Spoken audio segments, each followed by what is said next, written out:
นางอนัตตาวิปัสสนาภาวนาหาหันยอดธรรมอนัตตา2 ชั่วโมงเต็มก่อนนี้นางปฏิบัติกุกรรมในเขาพร้อมกันไว้สาเยตนา3 เจ้าก่อนพุทธังที่พุทธาเจ้านั้นผู้เจมีเฮาคาไว้คาออกสาธุธรรมังที่ธรรมานาตาเจ้านั้นผู้เจมีเฮาคาไว้คาออกสังฆังยาริยาแปดเจ้านั้นผู้เจมีเฮาคาไว้คาออกต่อสืบกาเฮาติเลยดูคันธาเปิงดีพระตราสังขากรอิมาหังอัตตาภาวังพุทธัสสะปาริจาสามิกาติอันธาพาเปิงพี่แยมในดูตันพุทธาสาวเฮาออกอิมาหังอัตตาภาวังธรรมัสสะปาริจาสามิกาติอันธาพาเปิงพี่แยมในดูตันธรรมะสาวเฮาออกอิมาหังอัตตาภาวังสังคัสสะปาริจาสามิกาติอันธาทาเปิงพี่แงมในดูตันอาริยสังขาสาวเฮาออกต่อสิกว่าเฮาก็อ่อนกันเนาะผู้หลวงที่ปุญญาก็ปันโตอริยเจ้ากุเจ้าก่อนอริยเจ้ากุเจ้าค่ะในยามเมื่อไหร่ก็ดีอันข้าวอ่ำหูเสเลตั้งกามลงสามเปิงไหลวนพิษไหลลาพิษไหลเหตุพินมาเจอนานแค่นดอปดปล่อยวางความบันขาวเขาอย่าให้เป็นอันตรายลงอันเหตุตามาโผนิปานันสกันติคโนมโนกัมมังวสีกัมมังกายกัมมังแสมมุเรวนพิศลาปิตัวเอปิพิมาติอาริยาเจ้าภูเจ้าสวรรค์พ้นความเมตินเมษายนำกองการนั้นขินนิยามในจึงข้าวก็บินเสียสมมาเขาปวุนทีวิสิตาธรรมะตังโดอาริยาเจ้าเขาภูเจ้าสวรรค์พ้นความเมตินเมษายนำกองการนั้นขินนิยามในจึงสังวาเจ้าเขาภูเจ้าภูบายอกิเขาภูก็ภูโกนแสมมุเรวนพิศลาปิตัวเอปิพิมาติตนตัวสาวตั้งหลังนั่นในสังพยามมุโยนั่นในสังในก็ภูสังเป็นอันตรายเหตุมรรคผลนิพพานเจ้าไหวใส่ให้ทัศนานสีภาวตระปันยาได้เป็นอันตรายให้จำมาผลนิพพานตอนนี้กว่าวันตามเมื่อตาเฮจงกันอาหันทุกข้าทุกข้าเป็นอนัตตาเยาเดียวอนัตตาตาเปอัตตาที่วิจิกิสาเกลียสานั่นเลยมดสิ่งเก่งหายกว่าในภาวะสัตว์ในอังแผงมันคือเลยห้าไหวผลยันห้าขามปุยนิพพานก็เย็นขันภัยสกรรมหลวยตาเนาะสาธุสังวรตราวิปัสสนาเนี่ยคือหันสะพออนัตตาเทียนมันอุปเปิงพอมันจี้สั่งแหละอันใดนี่ก็มันเป็นอนัตตาตั้งโมตั้งเสกพอป่องแสงแรงใส่เสื้อไหนยาวก่อนถึงที่ห้องว่ามันป่องแสงแรงใส่ตระพอตีกลุ่มกาวปักเก่าเปิงหลังเตียนเฮายามให้ด้วยอยู่เสียเตียนยามเป็นอยู่เสียมันก็ตีเป็นเช่นไหนทั้งแก่วนทัดตัวเหลี่ยอันเท่าไรมาทมยาอยู่ในปัจจุบันพองยามเหมือนเดิมเนี่ยไรขามตั้งทุกข้าขานไซไรขามกูซื้อกูลองเรียนกว่าพ่อจอดพ่อเจไปกว่าพ่อจอดพ่อเจสอขากับพ่อจอดพ่อเจเนี่ยก็ได้ว่าป้นตั้งทุกข้าได้ ก็เปิดอาจ้องวันหลังเขาเฮ็ดไว้เต็มทนก็เปิดอาจ้องวันหลังมันเฮ็ดไว้แหละตามตั้งหลังเฮ็ดไว้แหละเหตุทางเราอาจ้องตั้งหลังเฮ็ดไว้แหละจังว่ามือเดียวเนี่ยเขาเลยมาขำอันเขาเป็นลองตั้งเจ็บไม้แค่หนาวเนี่ยอยู่ดีกินบันก็เปิดใกล้เป็นย่อก่าวกูเชื่อกูลองกัดเย็นช้ำสายปอกนั่นก็เปิดตั้งหลังเขาเลยเฮ็ดไว้ตั้งหลังในจัดได้เลยสังตั้งหลังในจัดดาเขาพูดอะไรน่ะจัดดาเขาไปเฮ็ดสังไว้แต่ยืนยันว่าลองตั้งหลีเนี่ยมันเขาเฮ็ดเก๋ลองตั้งหลีเนี่ยเขาเฮ็ดนำนะพอเฮ็ดลองตั้งหลีแต่เขาหัวติ่งทุ่มยากกันนะก็พอเขาเฮ็ดลองตั้งหลีไว้เนี่ยสอนที่ว่ามันก็มีหลีเลยมีให้จ้อมกันนั่นก็วันนั้นอันเท่าไรมาหับป่วยอยู่ตั้งแต่เท่ากว่ามาต่อถึงฟองยามเดี๋ยวนี้ก็บอกอัดจ้องวันหลังเท่าไรเฮ็ดไว้มันเป็นปักเก่าเปิงหลังก็หมอนเขาป่วนตั้งทุกข้าเลยหมอนเขาช้ำฉากัดเย็นเชื้อสารได้หมอนเขาเป็นรองตั้งทุกข้าอยู่ลุ่มๆวันใดเสียมวะวงใดเสียมวะเดือนใดเสียมวะปีใดเสียมวะก็ตึกทุกข้าวที่ตึกมีรองตั้งขานใจแนงใสมีรองตั้งตุ้มเตอร์ใจอยู่ที่กัดเย็นอะไรปอกเราการทำก็เป็นอยู่ก็มีรองตั้งกัดเย็นช้ำฉาได้เปลี่ยนที่นั่นอยู่ที่เนี่ยก็เปิดพอเดี๋ยวปักเขาเปิงหลังเฮ็ดอาจ้องเตียนปักเขาเปิงหลังอยู่ที่เนี่ยก็ผู้ว่ามันติดในขำอาโจปัจจุบันที่อันเขาผู้หันตามจอมมันอยู่เนี่ยก็วันนั้นก็ใครเป็นลายใหม่เอาลายใหม่แดกลายเก่าอันเท่ายามเฮ็ดไว้จองวันหลังนั่นเลยก็ในเส้นต่างในเนี่ยเตียนมันเป็นอยู่นั่นมันมีอยู่เลิกเส้นต่างอันเท่าดีสืบยามกว่าติดปอกขึ้นตั้งหลังห้าในสังติดใครขึ้นเกิดเป็นก้นดีพีเมียห้าสังติดเลยเป็นช้างห้าสังใครเป็นช้างหรือป้าห้าสังใครเป็นอริยะห้าสังในเส้นตั้งหาปืนในอันใดแมนหรือปืนเนี่ยอันใดห้ามพยายามเฮ็ดอะไรอยู่ย้ำว่าอันที่เป็นวันเกิดเมืองนอนเฮาที่อยู่ด้านเช้าเต้นั้นมันเป็นอเปสิภูมิอเปสิภูมิเนี่ยหนึ่งสัตว์ได้สารเอาตั้งแต่หมดปกมงแมงต่อถึงตัวจ้างสัตว์2 ตีน 4 ตีนสัตว์อันมีตีนสัตว์อยู่ในน้ำสัตว์อยู่ในลิ้นสัตว์อยู่ในผาหินสัตว์อยู่เหนืออากาศกลางเฮาสัตว์อยู่เหนือต้นไม้ต้นตอกสัตว์ว่าตั้งหมดตั้งสิ่งตัวตั้งเหนือในสังตัวใต้ดินใต้หินใต้น้ำกูเชื่อกูลองในสัง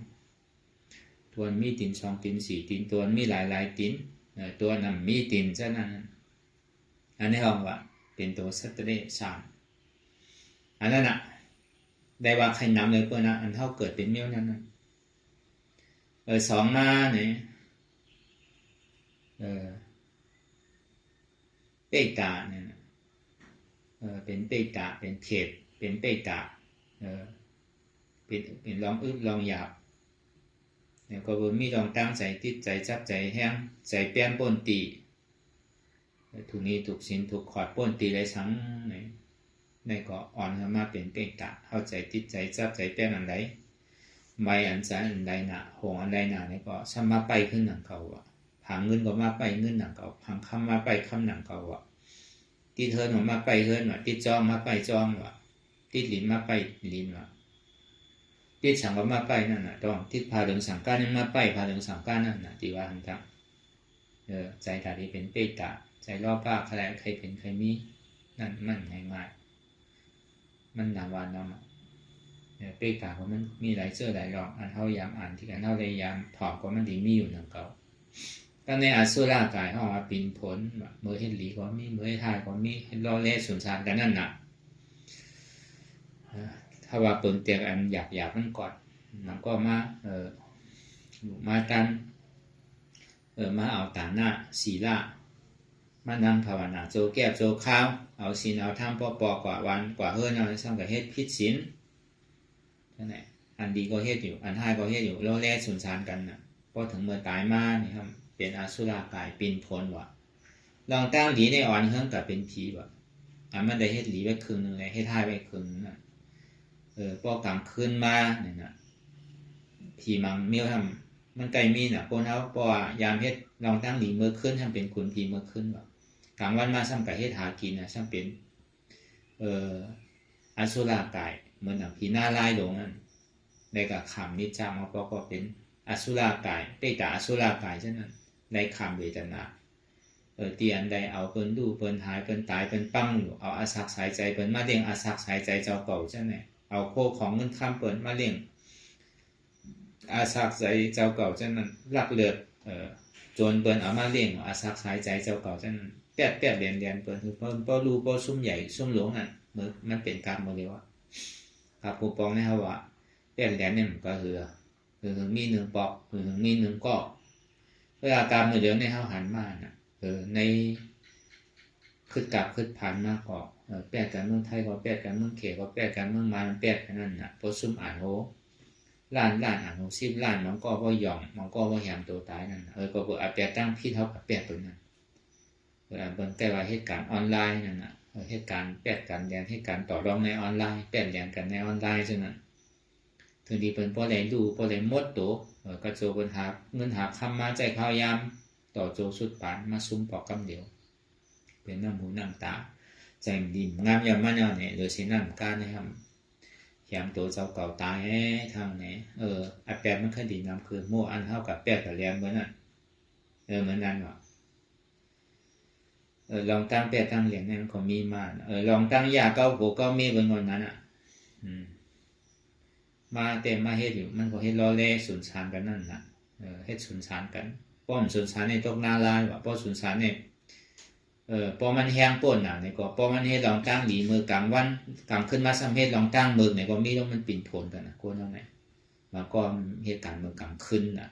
บางก็เฮ็ดการมือกลางวันนั่นน่ะอันเฮ็ดก็เฮ็ดการมือกลางขึ้นกับการเลยลองมื้อเดียวเฮาก็ฮู้น่ะลองแอวลองบนลองเตียวลองซื้อเป็นคาราโอเกะเป็นผับผ้าขายร้านอาหารตามคำกลางคืนน่ะเปียวๆมนๆเซ่อๆในนิจจากอยู่ในศีลหาเชนอ่ำมันอ่ำกึ้มเอาตัวใจเปิ้นตายแล้วเราโคกองเปิ้นกดโผกดเมเปิ้นใช่ไหมว่ากำแปดกำเรียนอยู่อันทว่ามาเหมือนเจ้านั่นน่ะมันก็มีนะก็มันก็เข้าการกลางคืนนะมันก็เข้าการกลางวันเนี่ยยาวกินแล้วเมายาเต็มกว่าเสียเขาซ้ำมันก็เขาเฮ็ดตั้งหนีในมือกลางวันว่ะกลางคืนมาเนี่ยเขาซ้ำหาเฮ็ดลองตั้งมือเนี่ยก็มีว่ะมันก็เฮ็ดลองตั้งหนีมือกลางคืนว่ะพอกลางวันมาเฮ็ดลองตั้งมือใช่ไหมว่ะอันนั้นปีนผลว่ะปีนผลซื่อไหนก็อันเฮ็ดตั้งหนีกลางคืนนั่นก็เขาตายก่อนเนี่ยเขาซ้ำมือหนังคนผีหนังเก่าว่ะได้กับจามโปยจี้จีมันเขาเลยให้ตั้งหนีไว้นั่นกลางคืนนั่นเลยซ้ำพอถึงมือกลางวันมาซ้ำกับมันก็กับตกหน้าลายว่ะมันตกหน้าลายอยู่ในก็อันจ้าเจิกเอาอาศักใจเป็นตายนั่นอันจ้าเจอแหมปลาแหมเป็ดแหมไก่เช่นนั้นก็มันเหมือนหนังหอกเมื่อหนังเองการลักษณะเจ้าเก่าได้มีเสื้อผ้าโคนุ่งโคไว้เหมือนหนังผีเป็ดผีไก่เช่นนั้นเพราะมันใกล้เฮ็ดอะไรอันนั้นออกเหมือนหนังผ้ามิดเนี่ยมันหนังประการเปียเหมือนหนังผ้ามิดได้เถอไว้ไพ่ไม้ไว้เอาเฉยๆเช่นนั้นเขาเฮ็ดสังไว้ของอันจ้าปิงดิบเถอดิบเช่นนั้นได้ข่าวว่ามีไผเฮ็ดปันก็มันเกิดมาห้างก้อยว่าอากุโสน่ะอันที่ได้เฮ็ดไว้นะไรขามเวทนาคันใจนะวะก็เบอร์เฮ็ดดีเรียกท่าในห้องว่าปินผลอสุรากายปินผลมันก็ทำเฮ็ดตั้งดีเมื่อกลางวันกลางคืนยังเฮ็ดบาปเช่นนั้นก็พอกลางวันน่าจะเป็นคนผีน้ำผีหนังเก่ากลางคืนน่าจะกะขามเวทนาขามอากุโสตัวเจ้าเก่าให้เฮ็ดไว้ก็อันในห้องว่าเส้นตั้งตาดีเป็นอสุรากายปินผลนั่นก็ในเส้นตั้งตาดีตรงนั้นเนี่ยตึ้งหมายยามให้ปอตั้งนี้เนี่ยอย่าไปว่าศีลเนี่ยมีว่าตาดีหมอยินหมอปันเป็นก็ตึ้งขี้ถี่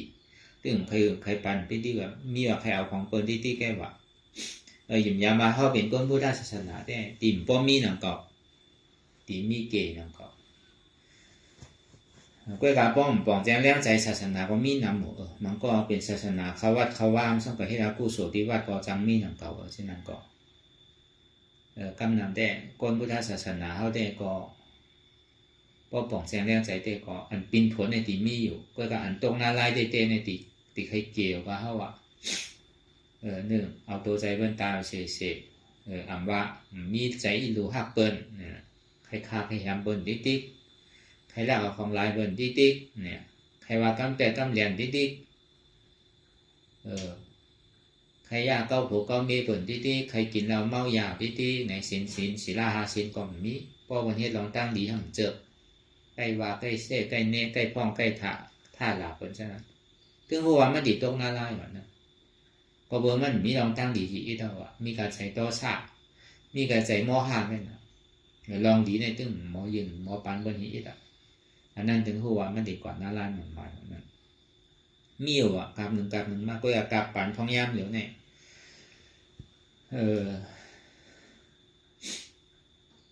เขาใคร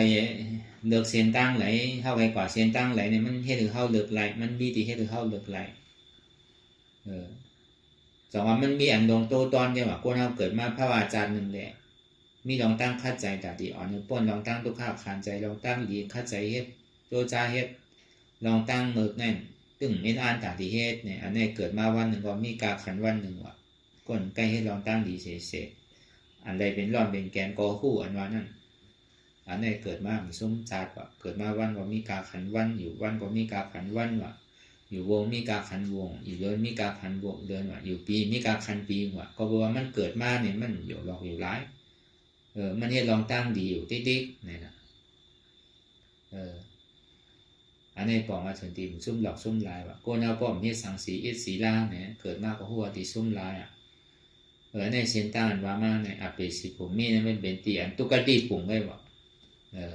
มันเป็นอันเปียมุนเสื้ออีดเนี่ยว่ะอันนี้ตาที่ขึ้นเกิดเป็นก้นเนี่ยป้อมมีศีลก็เกิดอะไรว่ะตาที่เป็นก้นเนี่ยจังว่าก้นเนี่ยมีศีลเนี่ยจากนี้มาเกิดเป็นก้นอันห้าเลยมาเกิดเป็นก้นเนี่ยก็เปิดเข้าเลยกำศีลไว้มีศีลศีลาหาศีลไว้เข้าเลยมาเกิดเป็นก้น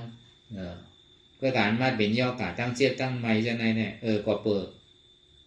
จังวันหลังเข้าเลยอากูโสอีดอ่อนเนี่ยมันใกล้มาปานอาโจเหมือนเดียวนั่นนะเขาเลยเฮ็ดไว้จัดแน่สังเขาเลยเฮ็ดไว้จัดตั้งหลังเขาก็หูรู้พอยอกาตั้งเจี๊ยบตั้งไม้เขานำในก็เขาใกล้เอาอาสาคนตายที่กว่านั้นอยู่ไรยอกาเขาก็เป็นน้ำนั่นก็ในเขาสั่งใกล้ก็ใกล้ผ่านหาเงินเกิดก่อนมีมือเก็บมือซิมมือหอมนี่ปอกก็หาอะไรมากก็ซ้ำลากกว่าลูกหลานใกล้รากใกล้เสริมใกล้ซิม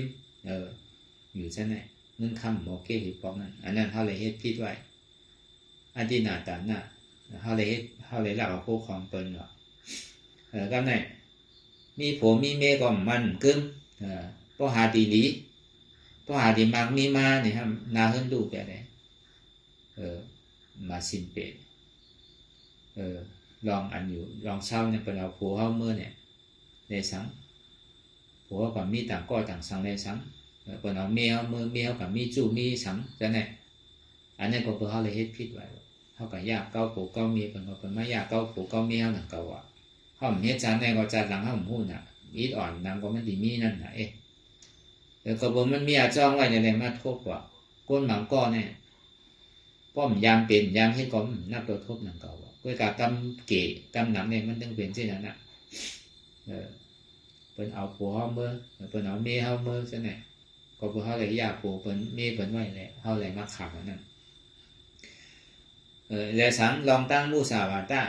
เขาเยี่ยหังว่าเป็นใกล้ขี้เป็ดขี้เหรียญเขาเป็นว่าตั้มสื่อบอกใช่ไหมก็เพื่อหาก็เพื่อจ้องวันหลังเขาสั่งหยุ่มเป็นไม้นั่นน่ะเป็นไม้หังก็ใจมุดเนี่ยก็การถึงดีเฮ็ดเตะเป็นเตะห้ามเหมือนหนังใจอันเขาเคยเป็นเหมือนหนังตั้มเป็นหลักนั่นบอกว่าคือหลักบอกว่าเขาเลยเฮ็ดพิษไว้ลองทั้งมูสาวาตาเขาเลยเป็นอะไรแหลมเป็นไว้ว่านั่นก็ได้ถึงเดียนเขาไรมีลูกกอลูกขี้เหล้าขี้ยาขี้เมาน่ะมีผัวขี้เหล้าขี้ยาขี้เมามีเมียขี้เหล้าขี้ยาขี้เมาใช่ไหมมีปองมีเมียขี้ยาขี้เมาขี้เหล้าขี้เมาใช่ไหมก็เพื่อหาก็เพื่อเขาเลยเฮ็ดพิษไว้มันก็หอกจ้องมันหลังใกล้ได้กินเหล้าเมายาวเสียได้สังนั่นก็ไรกะไรขายลองยกยาลองเราลองยาลองดีลองสุราไม่เรียมาจาประมาในสังอันนี้ได้มาทบว่าอันอิดอ่อนแค่นั้นก็อันได้มาทบนั่นจังว่าคนเอาเกิดมาในพระวาจาปางในเนี่ย มีไผ่ผ่านพ้นอะไรลูกอันหนึ่งก็อันหนึ่งมันถึงว่านิจาเขาเสียก็เบื่อจ้องมันหลังเขาเฮ็ดไว้ได้เป็นว่านั่นก็อาจ้องปัจจุบันในจานในเขาเฮ็ดไว้เนี่ยก็จำเป็นนำเก่าว่าถ้าที่ขึ้นมาเกิดเป็นก้นเนี่ยแล้วก็บ่ศีลมันแห้งน่ะเนี่ยมันอ่อนมาเกิดเป็นก้นก็กาซ้ำดีเลยครับอันเท่าไรเฮ็ดไว้มันชุดเสียงอากุศลกรรมมันยังตึงมานิจาเฮานั่นไหนตึงมาอย่ามาเก่ามาจับเฮาที่นั่นน่ะอย่างก็มันมีอาจ้องหมดว่าอยู่ดีๆมันติดเป็นมาเลยเกิดขึ้นมาในกลางเฮาเลยเป็นไรหนังเก่าอ่ะกามันว่าเนี่ยมันกว่าจ้อมกูตีกูผายกูป้ายเดือเสียผ้าเป็นเจ้าก่อนรอดเดือเสียสยาหันตาที่อยากเขาก่อนรอดไหมลูกคนบางมีดีเป็นคนนอขั้นเป็นคนวันคนเมื่อคนโลกำถาว่ามันป้นไรหนังเก่าเนี่ยนั่นอาจารย์วันหลังประเทศไว้ว่าเนี่ยเขาว่าตาที่ขึ้นมาเกิดเป็นก้นไงก่อนต่อง่ายๆหนังเก่าเพราะเขามีศีลในการเขาตั้งนานเขาดีขึ้นเกิดเป็นก้นขึ้นในอย่าไปทำแล้วก็ในตาที่เป็นผีอ่ะใจหนูสูงเดือดเสียนเป็นก้นทางว่าตาที่เป็นผีอ่ะมีศีลลายอ่ะก้าเนี่ยมีใจอีดูเมตตามีลองตั้งสาก้ามีลองตั้งจอยเหลืออันถูกดีจอยอันถูกดิ่งจอยนั่นแหละไว้ใจว่าวิเนี่ยสัตว์ทั้งหมดตั้งเสียงหมกปกมงแมงก่อถึงโถสร้างมีอะไรก็หมอยินหมอพันอยู่เช่นไหนจอยเปิ้ลยืนอยู่ปันเปิ้ลอันใดถูกตีโกกายอันใดถูกตีไว้ที่ซานใดถูกตีอยู่ดีต้านซ้ำหมอเลิกกว่านั่นพออยู่ในศาสนาพุทธะข้ามราเป็นเจ้าในอยู่ต่างเจอมันอะไรต่างต้นหรอกนอกเสือเลเสียก็สละกล้าผ้าเป็นเจ้าของยาวเนี่ยก็ศาสนาต่างเจอต่างรองสอนนี้มันเป็นกู้โชว์เนี่ยเป็นอยู่นางเก่าอ่ะก็ไอ้กะอาโจมันเก็บอ่ะมันอังกุลานะคุณเพียงอังกุลานะดูมาในข้าวตั้งอยู่อ่านโฮหมื่นปีมันอังกุลามันก่อนอยู่มาในข้าวตั้งอ่านโฮหมื่นเมื่ออาศักกว่าป่านเมืองพ่องยันนั่นเนี่ยกวนนั่นเนี่ยมีอาสาคาหมื่นปีว่ะปองหนึ่งมันซ้ำเป็นปอก้าเนี่ยมันก็ซ้ำกว่าทบเพน้ำอึบสังอะไรจากนี้มีผีเขามาญาติปันเนี่ยเอาน้ำมาสังมาปั่นเขาเลยเขาก็เลยกินวัวเขาเลยกินถึงดีถามมาเนี่ยที่อย่างเนี่ยพุ่งตะโคบ่ใหญ่แต่ในแต่เนื้อเลยสังไว้เมื่อปานศาสนาพระเป็นเจ้าเนี่ยก็เบอร์เลยอยู่น้ำเลยสังก็เบอร์เลยมีศีลเลยสังเจ้าไหนต่อแต่หนึ่งคืนก็เลยสังต่อแต่เลยดูน้ำหนึ่งก็เลยสังก็เบอร์เลยดูอิดอ่อนตันในเกเนี่ยก็อาโจกันบ่นำตันแน่สำหรับทมยาศาสนาพระเป็นเจ้านั่นแหละก็ในมันก็ปองมาเนี่ยก่อนในสีน้ำเมืองนั้นเฮ็ดดีอยู่ตีเศร้าไว้หนึ่งเศร้าอยู่ศาสนาเนี่ยจากนี้มีห้องอาบน้ำเนี่ยมีตีเรือตีเศร้าไว้ในข้าวตั้งอ่านโฮหมื่นปีมันกาปานเมื่อนั้นมีอายุ50,000 ปีแล้วดูจอดสุดปานถึงนี้มันตายกว่าเอากับเป็นคนพีหนังกว่านั่นถึงวันหนึ่งมาเนี่ยอินตาก้าห้ามเป็นอันนี้ซ้ำเลยดูตีซ้ำเลยดูต้านตีเจ้าอาชาจีว่ะอินตาก้านะเพราะอะไรดูต้านแนวเนี่ยมันในต้นได้เลยดูเขาหนึ่งกับเขาหนึ่งไปห้องเขาเลี้ยวต้นได้เลยดูได้ต้านแกต้นได้เลยดูปอกเดียวถึงมันตายกว่าเนี่ยมันซ้ำกับเป็นคนผีมีแต่พุ่งตะโค่น่ะว่ะต้นได้ดูปอกเดียวไว้ไหนถึงเมื่อพระเป็นเจ้าครบว่ามาถึง7 ว่าเนี่ยพระเป็นเจ้าจะนี้ขึ้นกว่าเมืองผีเลยกับวัตราเมืองผียังงั้นตาดิชอดเอาก็เป็นเมสีมายาคนผีมายานั่นในจันตุสีตาก็กามจังนั่นในภาพเป็นเจ้าอยู่ที่จันตาวตีสาได้คนผีเขากับปังก็เป็นเมมันเจ้าซ้ำเย็นเป็นคนผีเพราะเกิดมันเจ้าใน7 วันก็นอนเพลก็ขึ้นต่อเขาถึงเมืองผีตุสีตาคนเดี๋ยวนี้ลงมาถอมตราเมื่อหลวงเอาเพิ่งมันได้คุณเพียรลงมันใหญ่ไปมาด้วยเด็กก็เขาซ้ำเป็นก็กันว่ะอังกุลาเลยอินตาก้าเนี่ยอังกุลาเนี่ยก็บนมันได้อยู่ในข้าวตั้งอ่านเอา50,000 ปีเนี่ยในว่ามันก็ได้จางป่วยในเมืองผีหนังเก่าก็ได้ถึงเมื่อพระเป็นเจ้ามาในเพียรคุณใหญ่คุณลงเป็นมาเนี่ยมันหยุ่มได้ว่ามันทอดมันไม่หนาวะอังกุลานั่นไปไกลๆว่าอยู่ซ้ำไรวะก็กับอินตาก้าเนี่ยยังตึกอยู่ที่เก่าวะพุ่งตะโคมันในแต่นั่นวะเพราะว่าอะไรดู ในศาสนาพุทธคำพระเป็นเจ้าเนี่ยมันมีอะไรนั่นมันต่อตาที่ได้ทบในญาณนั่นเมื่ออังคุลาเนี่ยทบญาไพโลกคนนั้นมีศีลมีธรรมก็ทบได้ดูพระเจ้าพุทธาก็แค่ได้ดูศาสนาพระเป็นเจ้าก็มีพระเจ้าพุทธาก็มีได้ดูคนมีศีลมีธรรมนั่นแหละแล้วก็เลยดูในข้าวตังบอกขนาดหนึ่งก่อนนี่ก็พร้อมดีมันยังต่างอันดูปอกเหลียวเนี่ยว่าเขาว่าตั้งนั่นเพราะมีอย่างเป็นยาว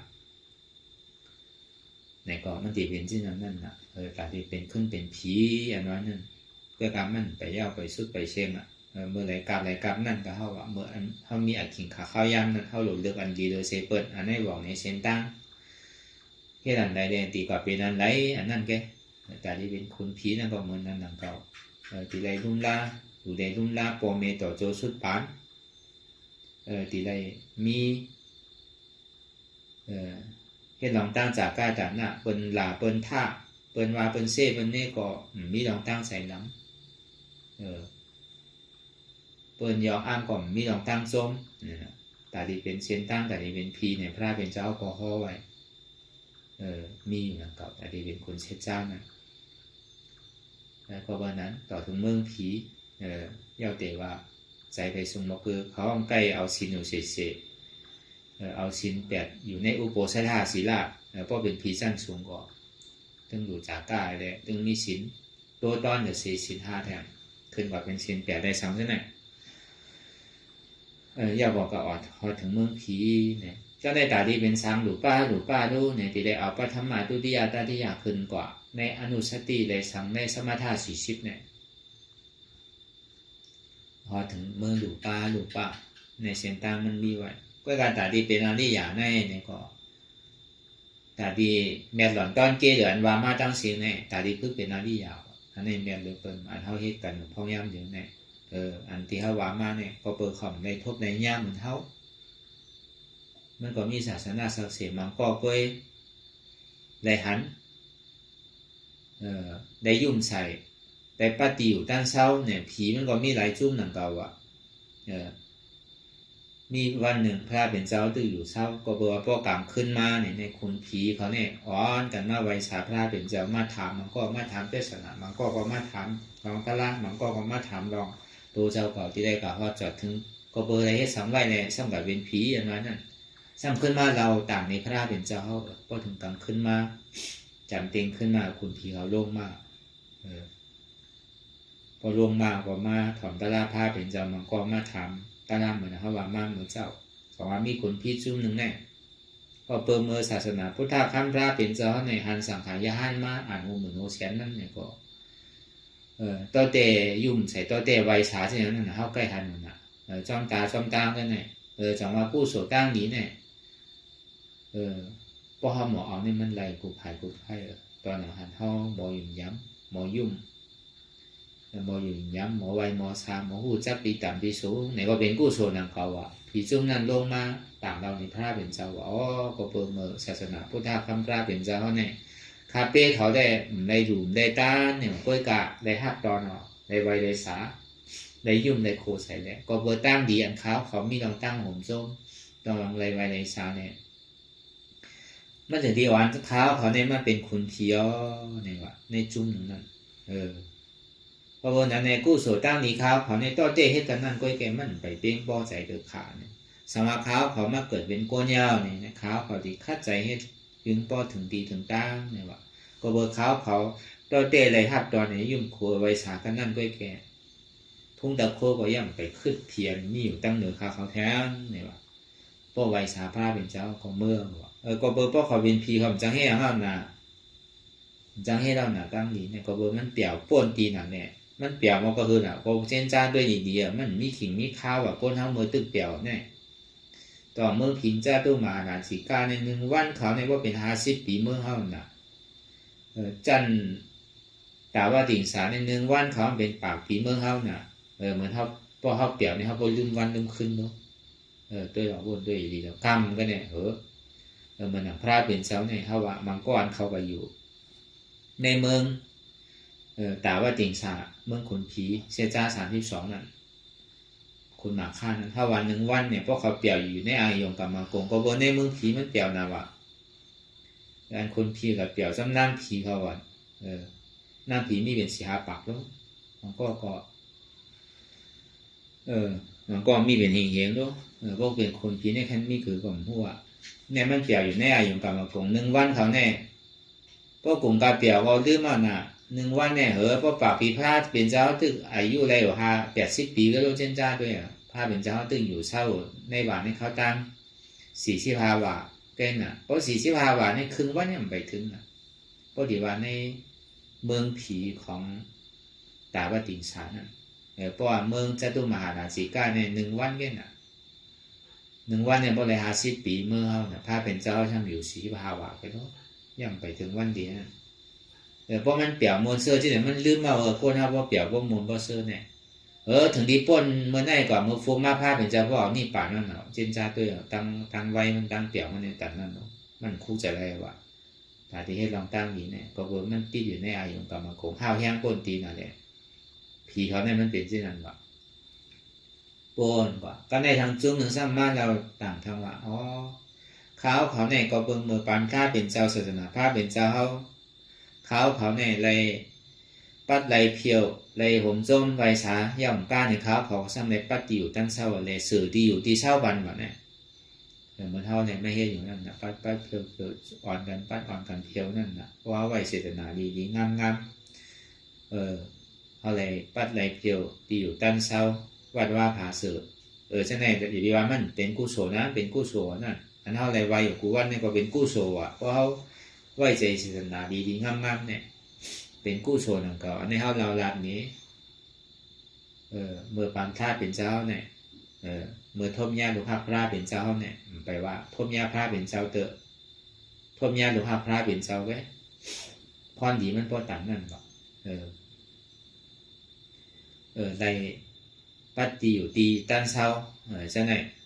ผมโจมในหับในตอนนี้ผมกล้าซ้ำในสื่อที่อยู่ตีเศร้าปันนั่นนะโกนเท่าก่อนมันเหมือนที่นั้นมันเหมือนกันเช่นนะเพราะโกนน้ำแต่ก็บริษัทขาเมื่อกูปองให้มันนำหนาลูกอ่านหุ่มเหมือนโฮแชนมันน่ะ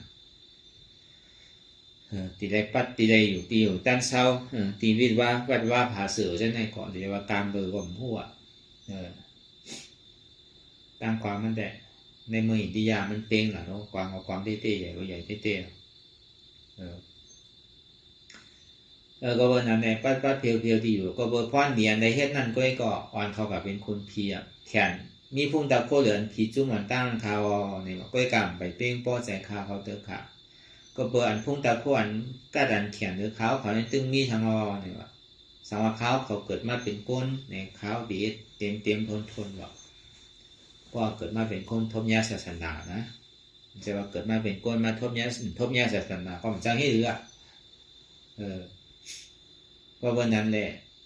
ซ้ำก็ปอกมือขึ้นว่านั่นผีจุ่มที่2ก็ในผีจุ่มที่3ในซ้ำมาต่างเราลานในทางคาเขาได้ก็เนี่ยหล่อนตอนเกณฑ์เดี๋ยวผียันมาจุ่มมือเจ้าทน1 ทน 2เขาเนี่ยมือดูภาพพระเป็นเจ้าศาสนาพระเป็นเจ้าในเขาก็ไรหับไรองค์จมยุ่งโคไรไวไรช้าหรือเช่นนั้นในปัดอยู่ด้านเศร้าปันอยู่หรือเช่นนั้นซ้ำไรนั่งอยู่ไรนั่งไรถ่อมว่ะเหมือนเป็นฮอตล่าเหมือนเป็นปันสินปันท่ามันก็เข้าว่ะไรไวอะไรเอาหับสินหับท่าเหมือนนั่นน่ะก็เบอร์นั้นในเขาก็ถ่อมว่าเช่นนั้นน่ะมันก็ก้นห้ามเหมือนกันต้องถ่อมเนี่ยก็ยาวนั่นน่ะมันดีเป็นจุ้งเหมือนนั่นน่ะใช่ถ่อมว่าหมอเข้าใจนั่นน่ะในนั่งถ่อมอยู่ต่อเพราะสู้ดูหนังเก่าก็กำปองใจเป็นฮอตล่าสังคมมู่กลุ่มการหลงเงาลับเว้นน่ะกลุ่มการหลงอุกันไม่รู้นั่นก็ได้ว่าเป็นพรดีซ้ำเป็นหนังเก่าอ่ะก็การมันหลีเต้มันแค่เดือเสียในโจข้าวอันเฮาตึกถ่อมตึกนางให้ดูกัดเย็นนั่นเนี่ยก็เปิดห้องจังแต่ให้เรากู้โสตั้งนอนแหละได้อยู่ได้เศร้าได้อยู่จ้อมหิมจำจ้อมในให้บิยาเวจ้าเลยดูลุ่มลาตัวถึงที่อยู่สังขาเจ้ายาหันเขาในสังต่อถึงป้อเลยถ่อมมันก็ติดเลยถ่อมก็มันมีหลายถ่อมว่ามันก็ต้องได้เอาสินเนี่ยก็เพราะว่าเป็นผงสินในวันที่ฮอตล่าเนี่ยก็ลูกปลาเนี่ยก็มีดูมันก็ติดเหมือนกันการผีเนี่ยก็ แล้วก็เบิ่งนั้นข้าเขาไปเต็มทนคาเนี่ยว่าสังว่าเขาเกิดมาเป็นก้นเนี่ยนี่ตีเฮ็ดถึงพอเต็มทนลองตั้งดีเนี่ยก็เบอร์พุ่งตะโคเขาเนี่ยยังไปขึ้นอันผีตั้งเหนือทางผีตั้งเหนืออันกัดแขนกับเขาของตึงมีอยู่เขาสังว่ามาเกิดเป็นก้นเนี่ยตีเฮ็ดถึงเต็มทนว่าเพราะอะไรมาทบยาศาสนาเย้าเนี่ยไว้สาภาพเป็นเจ้าของปองเมื่อก็ในผีจุ้มทนสีในห้ามมาถึงเขาเนี่ยมีฟุ้งตะโคเดี๋ยวจุ้มที1ที2ที3มอเนี่ยเมื่อปานพระเป็นเจ้าเขา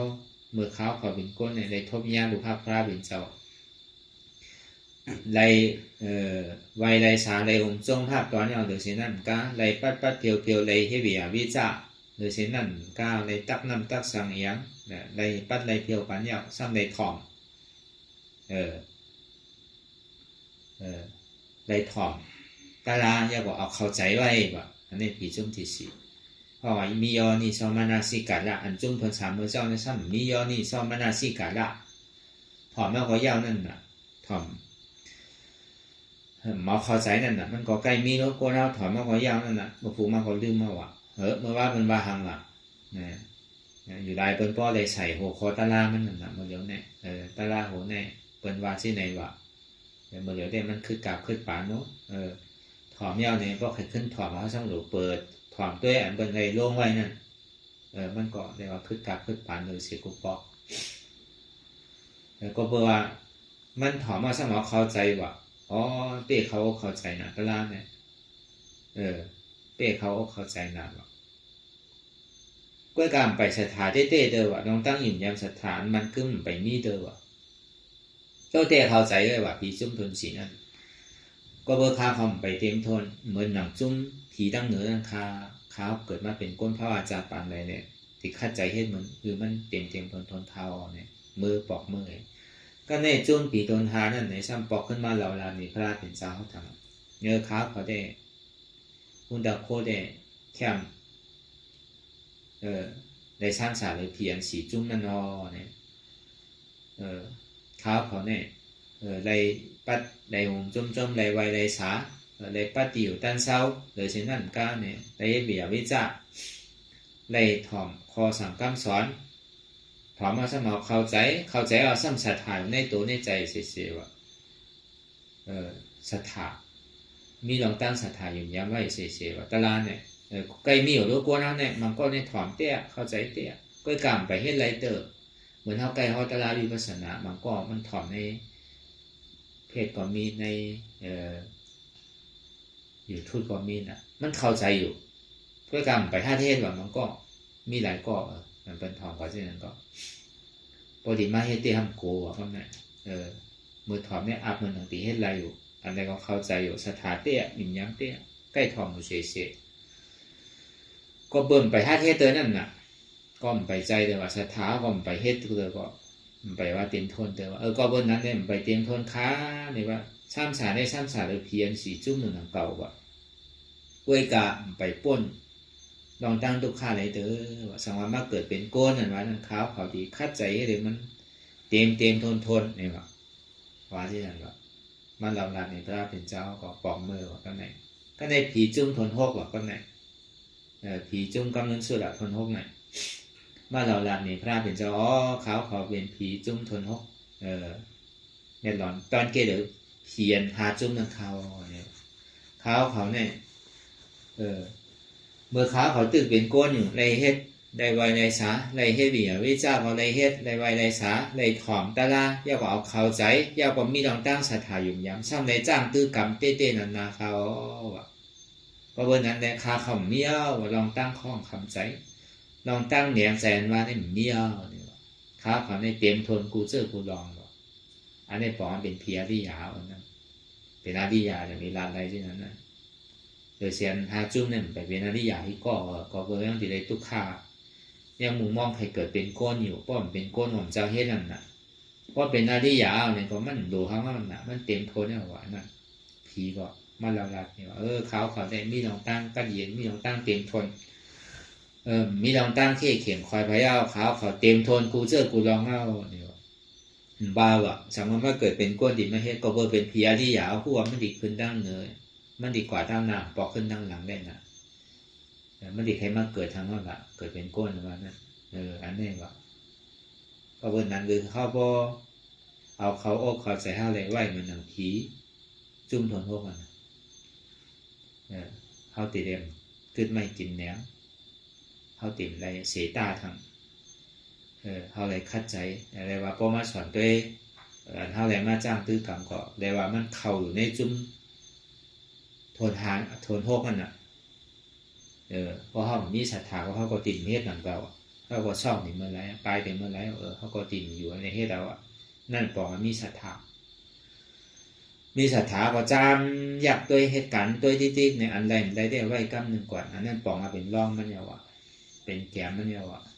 วันหนึ่งก็มันตีทบตีย่าหนึ่งก็พอถึงตีทบย่ามาก็เขาก็ติดในกึศไม่กินอย่างมันผีหาจุ่มนั่นน่ะเขาจะได้ป้วนเตะ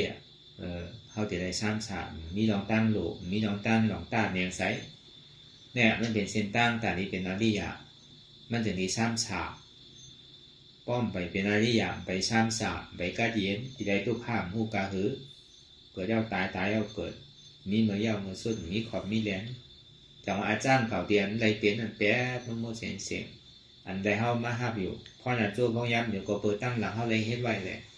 เฮาเลยมาขำอันจามในเกียนขำในนำมาขำทุกข้าขันใจเนี่ยอันจามในโจแก็บโจข้าวแค่น่ะมันบนด้วยดีๆตั้งแต่เท่ากว้างมาเท่าที่ใครใดอย่างนึงเจอหนึ่งลองใครเอาใครถอมสังนึงเจอหนึ่งลองใครตัวอย่างนึงเจอหนึ่งลองใครโน้มสังใครกินสังใครที่ใครเตอร์สังใครเจอสังนึงเจอหนึ่งลองแต่โจติไรมาเนี่ยใจเขายำกับเหือใจเขายำเป็นวันเป็นวงเป็นปีไรมาปองเดียวตัวเตไรถอมโจแก็บโจข้าวตัวเตไรหันโจแก็บโจข้าวตัวเตไรหลวงโจแก็บโจข้าวตัวเตไรกินโจแก็บโจข้าวตัวเตไรนึงไรไว้ในที่โจแก็บโจข้าวตัวเตเจอใจอยู่กูโจแก็บโจข้าวเนี่ยปอกว่าสำหรับเลยขามลองตั้งทุกข้าทั้งนั้นนะกระจุติได้อันชาอันในรอการนี้มันเป็นนั่นมันกัดเย็นกับเหตุบอกมันเป็นลองหยอกลองแหลมมันเป็นหลายอย่างมันมีรอนมีแกนซ้ำปริมาว่าในรอการเนี่ยพูดด้วยดี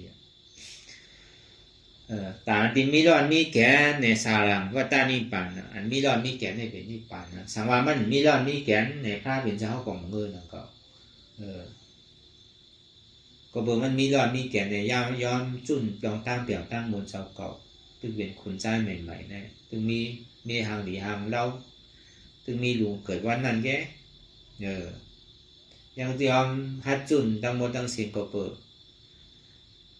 ใครหมักตะลาผูกตะลาใครป้นลองตั้งเกิดเท่าเป็นตายเนี่ยเพราะมันแม่มีรอนมีแกนแต่นั่นเนี่ยมีไผ่เงือดีเฮ็ดก็เบิ่งมันมีเต้เลยถ้าเป็นเจ้าถึงดีเฮ็ดก็เบิ่งมันเป็นไรเต้เฮ็ดไรเต้หาไรเต้คัดใจไรเต้เพราะไรก็เพราะคัดใจก็ไรเต้พระเป็นเจ้าถึงดีสอนสั่งสอนเหมือนนั้นแล้วก็วันนั้นพอเขาเคยกว่าซ่อมเชียนตั้งหุ่นคำพระเป็นเจ้าเนี่ยก็เขาก็อย่างซ่อมเชียนตั้งอันดีมันเจ้าสอนเนี่ยลองตั้งสมาธิที่สมาสังกัปปะห้องว่าสัพเพสังขารอนิจจาสัพเพสังขารทุกขาสัพเพธรรมะอนัตตาสังขารตั้งโมตั้งเสียงลองตั้งวนลองตั้งถังด้วยมันก็มีเดียวอย่าไปสู้ต้องมุงมองใครกับเกิดใครกับเป็นทั้งใครเป็นคุณพีคุณชาวในสังเหตุการณ์ใดที่ขึ้นเกิดเป็นก้นดีพีแม่อยู่เป็นชาวฉะนั้นมันก็มีเดียวถึงขิงขาข้าวยามมาเนี่ยก็ดูนั่นก็แต่ว่าสัพเพสังขารอนิจจาสัพเพสังขารทุกขายอดเบอร์มันเป็นมีลองตั้งแดงลายค่าอยู่มันคือหมุนที่ๆเลยมีการทุกข้าก็หรือสีทุกข้ามันจังกับมีซ้ำตีเย้ามันก็ไม่เย้าดีทุกข้าเลยแต่ของมันคือเฮาซันซอข่าวที่ๆกันน่ะ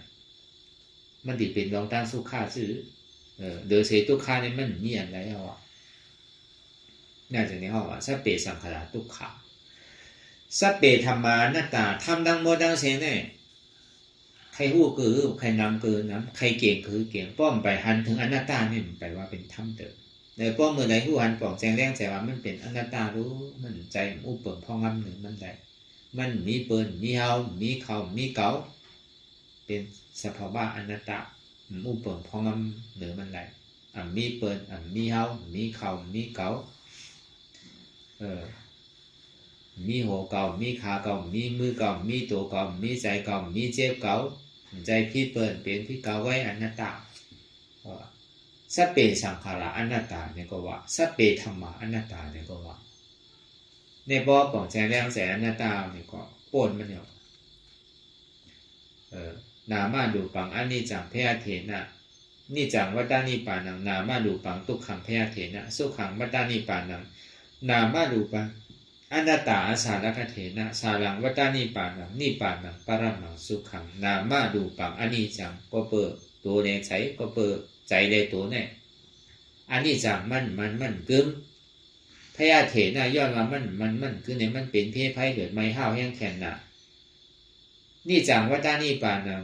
อันที่มันกึมในมีเป็นนิปานังเนี่ยนามาดูปังทุกขังย้อนตัวมีใจในตัวเลยมันจะที่ห้องว่ามันเป็นทุกขัง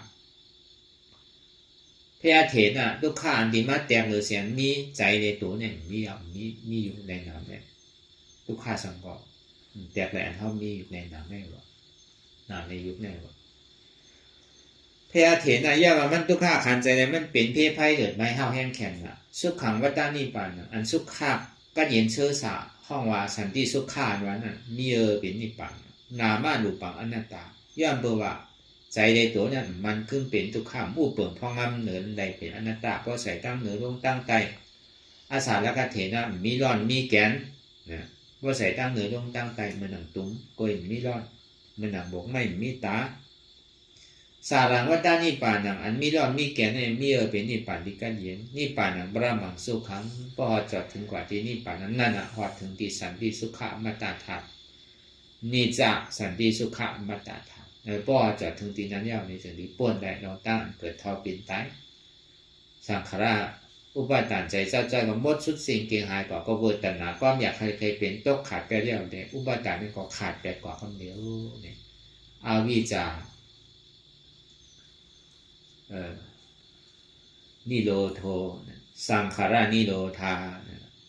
สังขารานิโรโทวิญญาณนิโรธาวิญญาณนิโรโทนามะนิโรนามะรูปังนิโรธานามะนิโรโทสลายตนะนิโรธาสลายตนะนิโรโทภัสสะนิโรธาภัสสะนิโรโทเวทนานิโรธาเวทนานิโรโทตัณหานิโรธาตัณหานิโรโทอุปาทานนิโรธาอาจาติอาจารามรณะนี่ก็เบิร์มันรับสุดสิ่งตั้งแต่อวิชชาตกลงมาอย่างในตัณหาตกพุทธขาดและอุปาทานก็กึศขาดแบบมีลองตั้งใจอุปาทานขันธาอุปาทานเนี่ยอุปาทานขันธาหาเปิงเนี่ยก็เปิงมันมีลองตั้งอุปาทานที่จับกับลองขันธาหาเปิงก็เปิงตัณหาเป็นเงาเนี่ยมันจะที่เกิดอุปาทานที่จับกับลองตั้งขันธาหาเปิงพอมันก่อยเป็นอะไรเส้นไหนเอาเนี่ยมันก็ขึ้นแปลกคำเดียวพอมันขึ้นแปลกคำเดียวก็มันก็คู่ไรคำเดียวอันนั้นเป็นคอเยี่ยงงานอันเท่าในอ่อนเฮ็ดอยู่ในเส้นตั้งสี่เส้นเนี่ยอันหาเส้นตั้งหนักปัญหาเนี่ยเป็นเส้นตั้งอันที่เขาอ่อนกันเฮ็ดอยู่กูว่าเนี่ยเป็นเส้นตั้งวิปัสสนาหันลองตั้งสภาวะเปลืองเตะเสียจาตราเตียมันพูดบอกเกิดขึ้นเป็นมาตั้งแต่ลองตั้งเกิดเท่าเป็นตายเป็นทุกข้าเสียจาอันที่ให้เกิดเท่าเป็นตายเนี่ยเป็นล้อผ้าต่อสามโมหะมาหน้าที่พอปริยัตินั่นเลยเห็นทางว่าจ้องทุกข้าที่รับสุดสิ่งเกียงหายก่อนเนี่ยอย่างจ้อมเสียนตั้งอริยมรรคแปดเปิงสมาธิที่สมาสังกัปปะสมาวาจาสมากัมมันตาสมาอาศีวะสมาวายามะสมาสติสมาสมาธิพอยอแก็บมีอยู่3ปัญญาศีลสมาธินิโรธาเปลี่ยนทุกข้าสุดสิ่งเกียงหายกว่า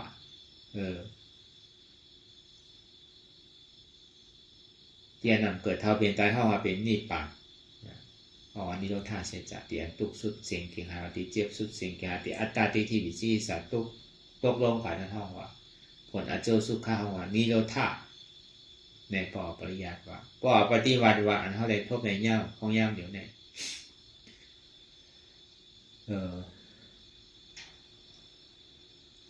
เฮาที่ได้พึกจุนโตจุนใจเฮาก็จุนเจ็บเตี่ยมันพุทธบอกเกิดขึ้นเป็นมาอันเจ็บแกนต้องตอนเนี่ยชานฉันไว้โค้มแต่ไม่กระดอนแข็งสู้ตุ่มจับยาจิ้มหยอดเป็นดูเนี่ยเป็นทุกข้าเสียจาก อันที่มีลองตั้งอยู่คิดว่ามีหูมีขามีมือมีตัวมีใจมีเจ็บมีเก่าเนี่ยเป็นสมุทัยเสจจะ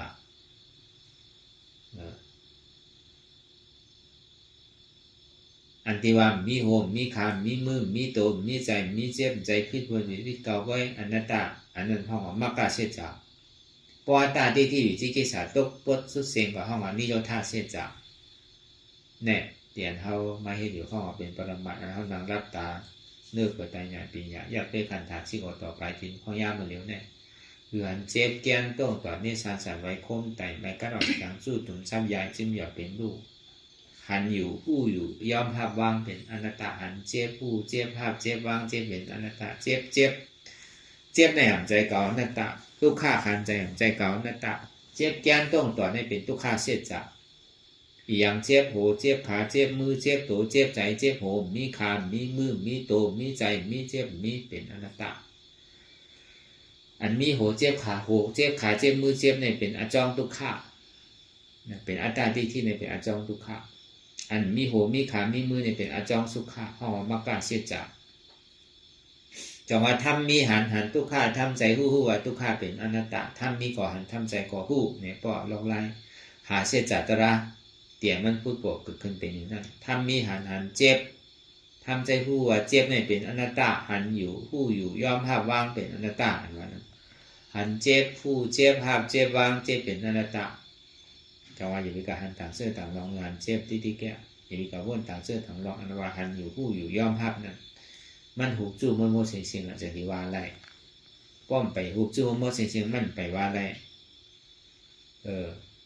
หันทุกข้าหูทุกข้าฮับทุกข้าอันนั้นก็เหมือนอันนั้นก็กับวนอะไรก็มีการทุกข้าไว้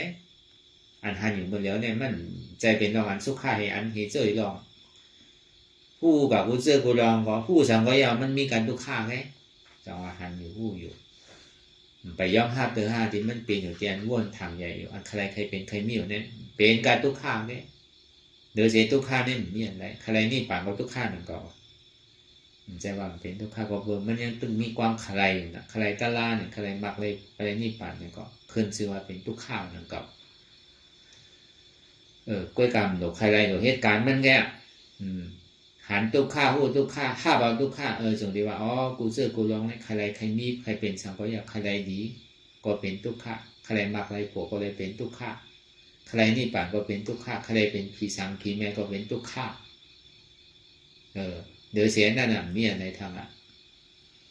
อันดีใครเมื่อเดี๋ยวนี่ก็เป็นทุกข้าไว้รู้เนี่ยหันทุกข้าหันอยู่ผู้อยู่ย่อมภาพเนี่ยหันทุกข้าผู้ทุกข้าย่อมภาพทุกข้าวางทุกข้าเป็นอนัตตาทำมีหันเจ็บแก้มต้งต่อเนสานสันไว้โค้งไต่ไม่กระดอนแข็งสู้ถุงจ้ำยายจิ้มหยอดเป็นลูกมันตัวหันในแกผู้หันยาคือผู้อันหันนี่เป็นสมาธิที่หันอันผู้นี่เป็นสมาสังกัปปะผู้ม้วนจอมหันเจ็บแก้มต้งต่อเนสานสันไว้โค้งไต่ไม่กระดอนแข็งสู้ถุงจ้ำยายจิ้มหยอดเป็นลูกผู้หันเจ็บแก้มต้งต่อเนสานสันไว้โค้งไต่ไม่กระดอนแข็งสู้ถุงจ้ำยายจิ้มหยอดในเป็นอนัตตาทำมีหันว่าอ่ำใจหูเก่าอ่ำใจขาเก่าอ่ำใจมือเก่าอ่ำใจตัวเก่าอ่ำใจใจเก่าอ่ำใจเจ็บเก่าทำใจหูว่ามันเป็นอนัตตาอันนี้ที่ยาวๆนะเป็นเศษจากตราจริงๆ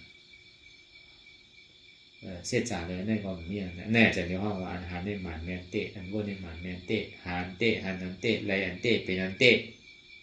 เป็นย่อมไรขายหาปรมาหันปรมาไรปรมาเป็นปรมาในตรงนี้ว่ามันเป็นเศษจาตรา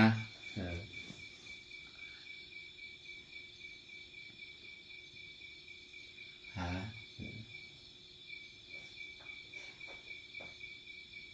ป้อมใครหันเจ็บใครหูเจ็บใครฮับเจ็บตีไรเจ็บติ๊กใครหันทุกข้างใครหูทุกข้างใครฮับทุกข้างใครตีไรทุกข้างติ๊กพอใครป้นลองตั้งทุกข้างก็ตีไรหาพอหาตีไรหันเนี่ยตีไรผู้แล้วตีไรห้าเบาอย่าขอว่างได้จังหวะพอใกล้สร้างที่ไหนที่ไหนอยู่กับทุกข้าก่อนโกทุกข้าอยู่กับสุข้าก่อนติดมันก็กูเจอกูร้องนี่มันเป็นสภาวะยุคทาที่การเสี่ยงอันเจ็บแก้มต้องปรับเนสานเนี่ยมันเป็นยุคตลาเป็นสภาวะยุคตลา มันมีสภาวะสืบเป็นสืบรู้แรกลายค่ายกว่าที่ใครกล่าวว่นก็มันนึงเป็นรองวันที่นั่นที่อ่ะแต่ว่าเจ๊เนี่ยมันมีเป็นคือเป็นสอบเป็นว่าเป็นรับใจมันมีรองตั้งสืบเป็นสืบรู้เป็นสันตติอันที่มันกับหู้เจ๊หู้เสียหู้ไม้หู้แก้นอยู่ที่นั่นเป็นหนามตะลางเป็นเจ๊แก้นต้มตอดนี่สารสันไว้คมไตนี่เป็นธาตุลมอันไม้กระดุนหนาวนี่เป็นธาตุไฟอันนักหลอดแข็งนี่เป็นธาตุลิ้นอันจับใหญ่ชิ้นเหนียวนี่เป็นธาตุน้ำอันไม้กระดุนหนาวเป็นธาตุไฟนี่เขาเป็นหนามตะลางพ่อมันหนามธาตุเวทนาธาตุอันเก่าเจ็บเก่าเสียบมันเจ็บนะมันคานใจนะนั่นทุกข์คานใจอนุรักษ์ไม่หยาดใจพอดีพูดตีขาดโหพอดีพูดตีขาดเก่าตีตายเอาเช่นนั้นน่าเวทนาธาตุหรืออันเจ็บแก้มต้นก่อนเป็นทุกข์เวทนาพ่อเป็นเวทนาธาตุทำสามตัวเนี่ยเป็นเส้นตั้งแต่ในกว่าในปัดเป็นยุคธาตุเวทนาธาตุยุคธาตุนามธาตุเวทนาธาตุช่างดีได้เอาอย่างเนื้อเลยมันปกติเขาล็อกเขาไล่ไม่ได้เป็นธาตุอะไรนั่นที่เอาอะไรล่ะธาตุเนี่ยมันตึงคือจ้อมกันอ่ะพอมันดูมันก่อยมันปังมาใครเหลือใจพอมันมีธาตุตะลาเข้ากับคือจ้อมมันก่อพอมันตีแตกตีรูตีก่อยตีปังก่อป้อมหมอไว้ว่างใช้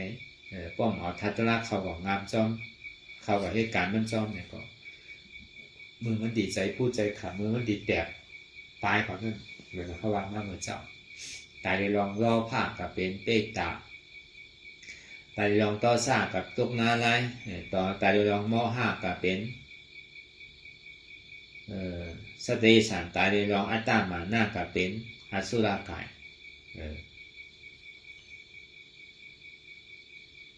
ตายเลยลองตั้งหลี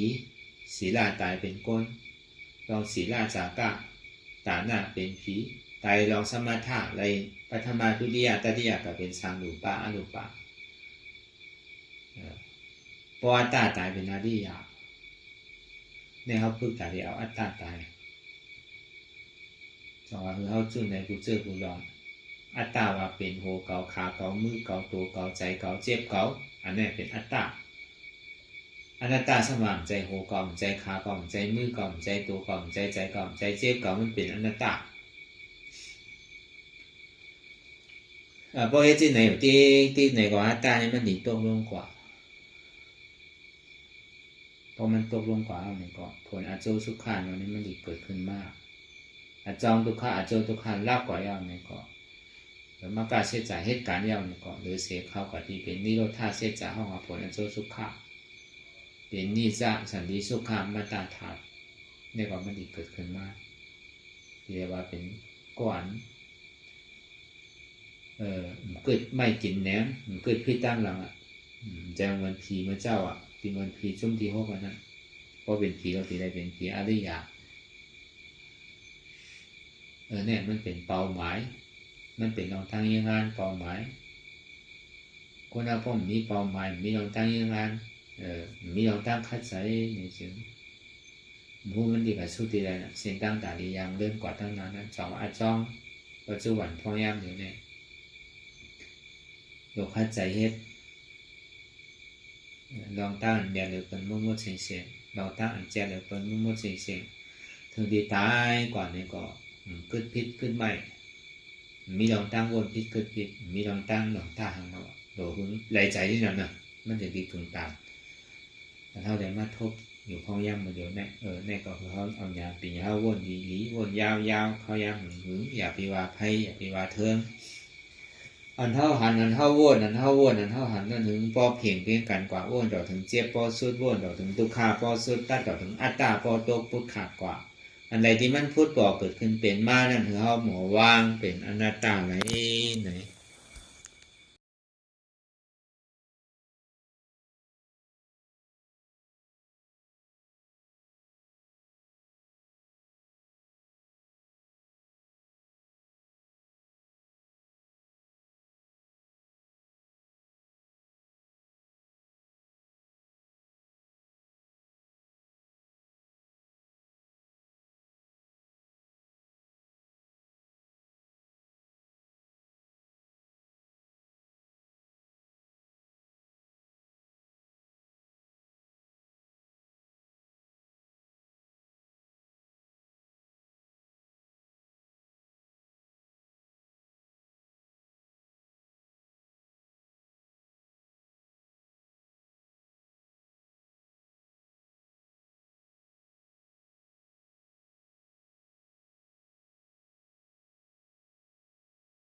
ลองตั้งอันเป็นอยู่กุเซอกุยา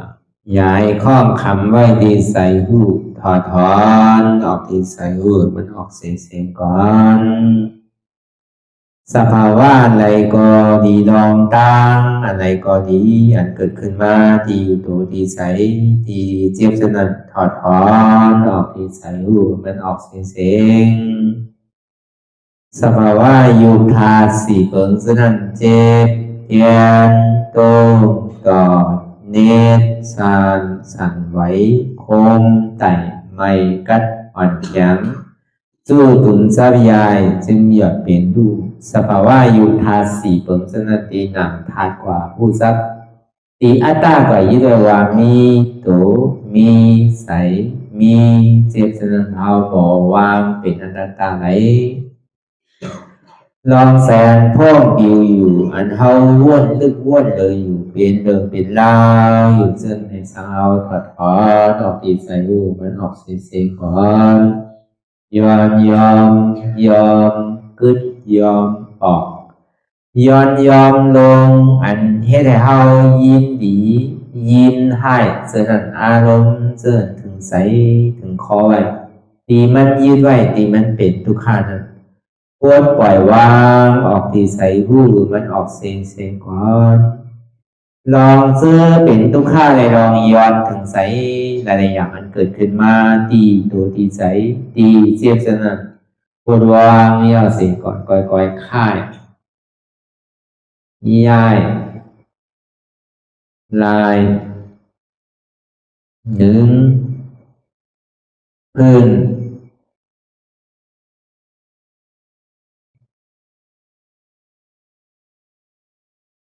พยายามไหนก่อยเปิดตามืนตาลอยได้เป็นการปฏิบัติธรรม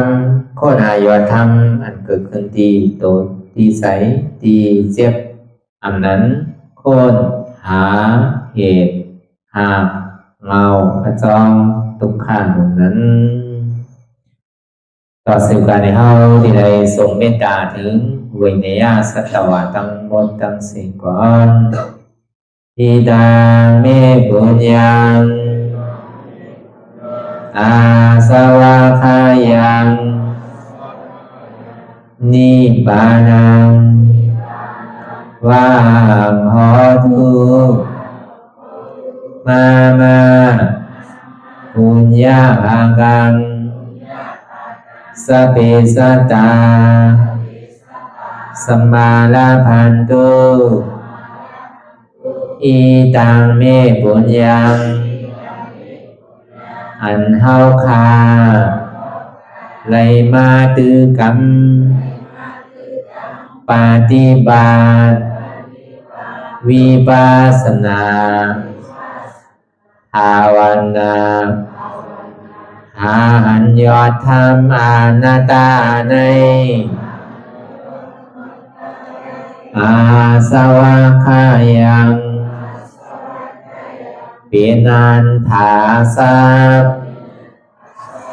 ตัดเปนาสวะสีเปิงเสียวแลนิพพานังตีนิพพานันขอดู